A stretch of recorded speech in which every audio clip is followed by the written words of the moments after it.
Welcome to chapter 13, the number 13 being highly relevant to the Knights Templar, particularly the unluckiness attributed to Friday the 13th and all the misfortune that date conjures up in the modern mind. I remember Friday the 13th, September 2019, as the date Digger and I decided against conflicting advice to buy Holywood Church. Read into that what you will. You see, the Knights Templar were subject to mass arrest on Friday the 13th in October 1307, many of whom were later tortured and burned at the stake for heresies they were largely innocent of.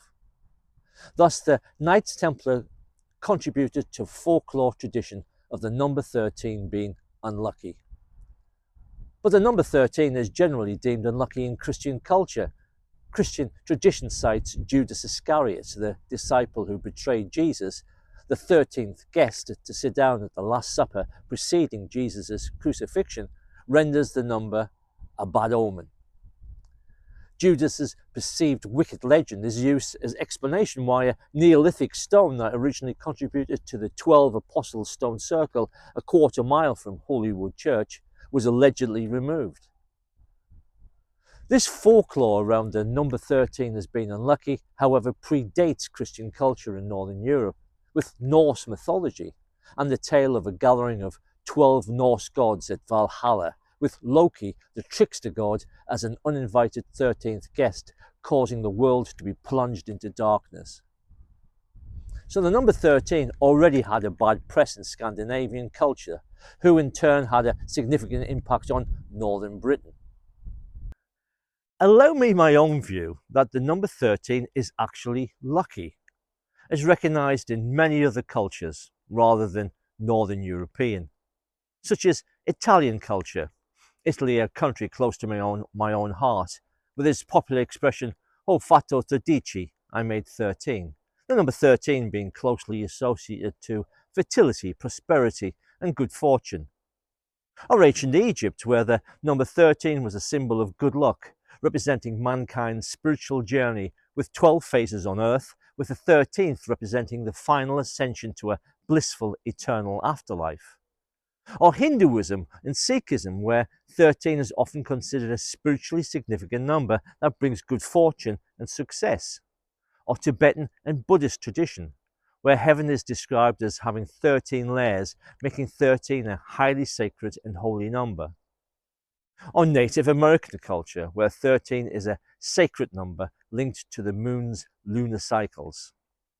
So 13, depending on your perspective, in fact can be seen as a good number, a highly spiritual number, not a bad number to avoid, but to perhaps embrace for the good luck it brings.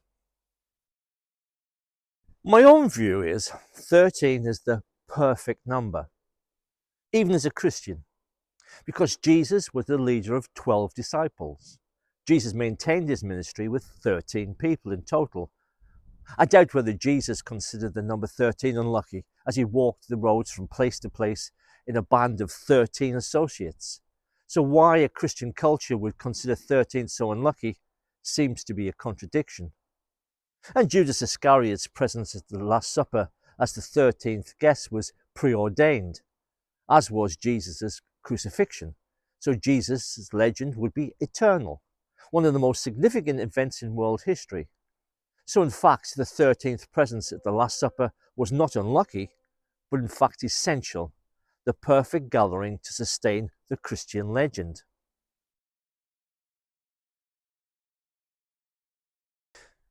This embedded folklore in our society around the number 13 being unlucky illustrates how our perceptions are often misled by popular belief rather than objective understanding, and why, no matter how compelling the argument I put forward that 13 is not an unlucky number, many will never be convinced.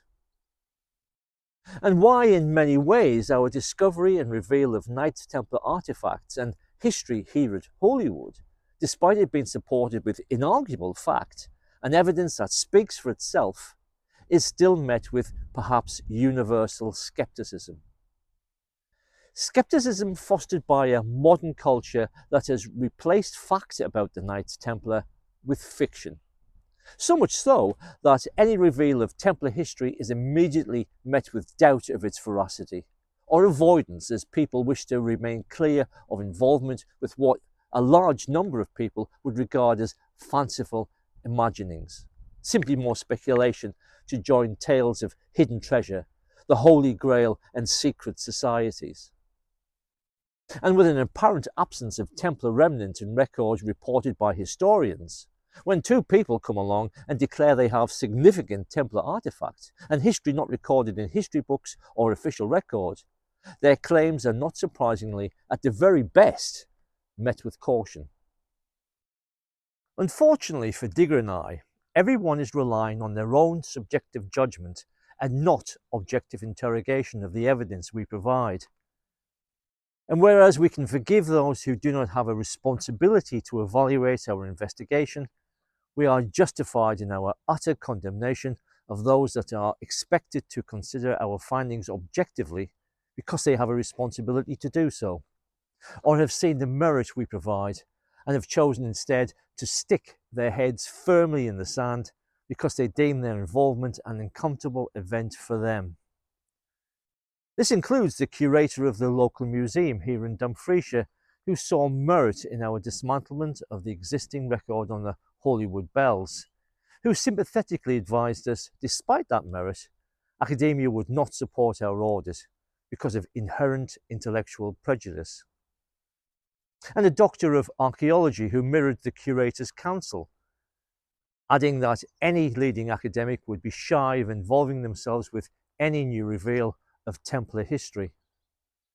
Both suggested we remove the Knights Templar provenance from our research so it may be better received by academia and even any local history group. But I ask you, why should we contribute to the continuation of the myth by removing fact? It was telling that the two professional historians did not want to lend their own support publicly to our discovery, even though they admitted the evidence we presented was compelling.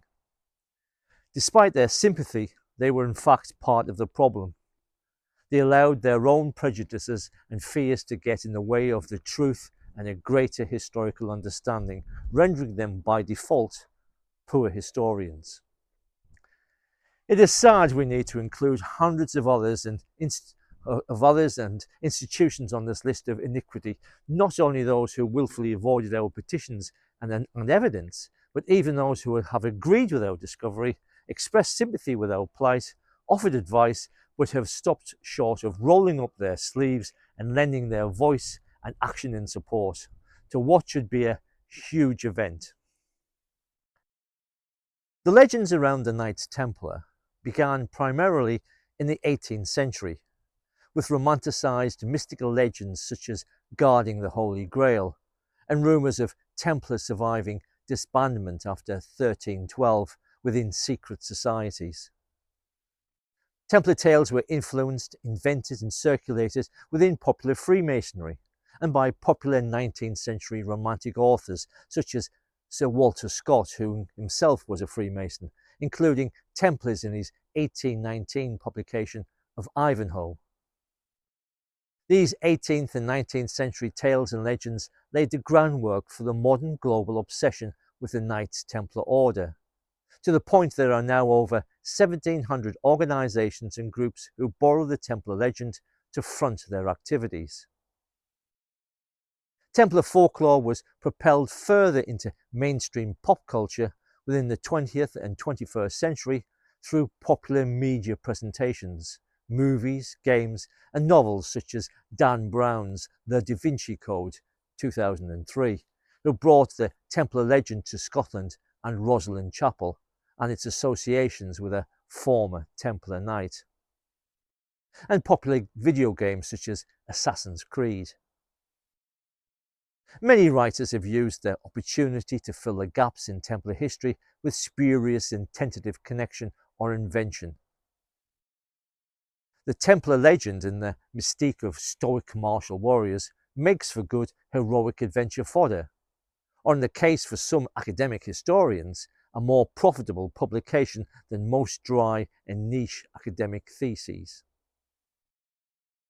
So in our uphill battle against the establishment to have recognised Hollywood's Knights Templar history, so we can seek protection and preservation of both site and its Knights Templar bells, we are not only fighting innate and immovable academic and institutional bigotry, prejudiced against any thought or research not conducted within academia's ivory towers, served by the academic cult, but fighting the Templar myth and the public's miscomprehension regarding the Templars built over centuries of fiction.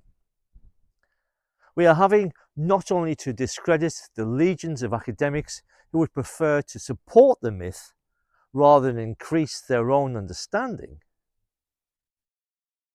having to battle so-called learned academics wielding falsehood and deceit as their weapons of choice as they attempt to belittle our deep dive investigation, employing avoidance rather than express any intellectual humility and recognition of our years of hard and diligent work.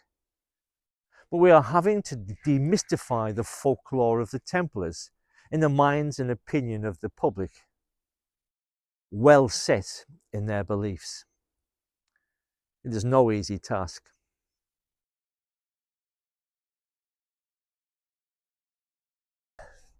In the next few chapters, we attempt to demystify the Scottish Templar legend, or perhaps it is more correct to say, a lack of legend. We will challenge the void left in Scottish Templar history, the void that has allowed speculation to enter the Templar narrative both by amateur and academic historians. A void not created necessarily by a provable absence of evidence, but by an absence of perceptive and comprehensive interrogation of the facts left behind on remaining record. Proof that when you turn the focus on individuals and material, rather than rely on sweeping historical narratives based on superficial observation, you find at least 6 previously unrecorded Scottish Knights Templar on 12th century Scottish Charter, Scotland's first Knights Templar family, and the artefacts they left behind. See you next time.